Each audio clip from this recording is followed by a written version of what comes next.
सन्माननीय परीक्षक आणि माझ्या मित्रमैत्रिणींनो, साहित्य उत्सवने आयोजित केलेल्या ऑनलाईन ब्रेल वाचन स्पर्धेसाठी मी परेल मुंबईहून बेबी गंगाधर मोरे सप्तरंगी नाटिका या पुस्तकातील एक उतारा वाचणार आहे.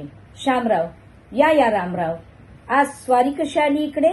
नाशिक सोडून बरे जळगावला आलात? काम तरी काय काढलंय की सहज फेरी? रामराव, अरे रे, एकादमात किती प्रश्न विचारता शामराव.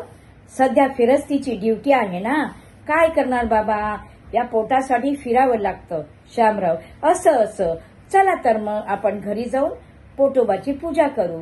रामराव, चला कामाचं बघू नंतर, आधी पोटोबा मग विठोबा. दोघेही जातात. नासिका नाक, कर्णिका कान, नयनकुमार डोळे, जिव्हातई जीभ, हस्तकुमार हात, पदकुमार इत्यादी अवयवांचा गमतीदार संवाद सुरू होतो.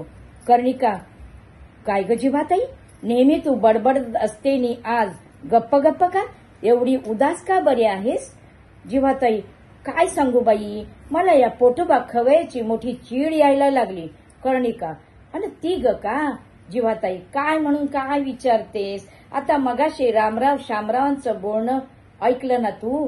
पोटासाठी वणवण हिंडावं लागतं त्यांना. कोणा माणसाला विचारा, सारी धडपड कशासाठी तर पोटासाठी.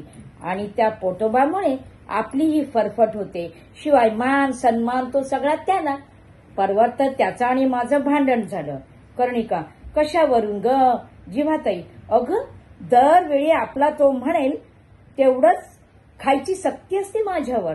एखाद वेळी मला आवडलेला पदार्थ मी जरा जास्त खाल्ला की झालं याचं गुरगुरणं सुरू. वैताग नुसता. कर्णिका, खरंच ग बाई, शिवाय हे पोटोबा महाशय नुसतंच बसून राहतात. आपल्यासारखं काही काम करत नाही की काही नाही. ही आलीच बघ नासिका. काय ग नासिके, तुझं काय मत आहे? कशाबद्दल? अगं, ही बडबडी पोटाबद्दल तक्रार करतीये. तिचं म्हणणं आहे की पोटोबा खवये काहीच काम करत नाहीत. नासिका, मग त्यात खोटं ते काय?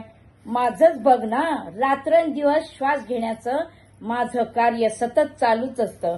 वास घेण्याचाही जादा काम मी करते, पण हे पोटोबा मात्र हस्तक्राज काहीच काम करत नाही.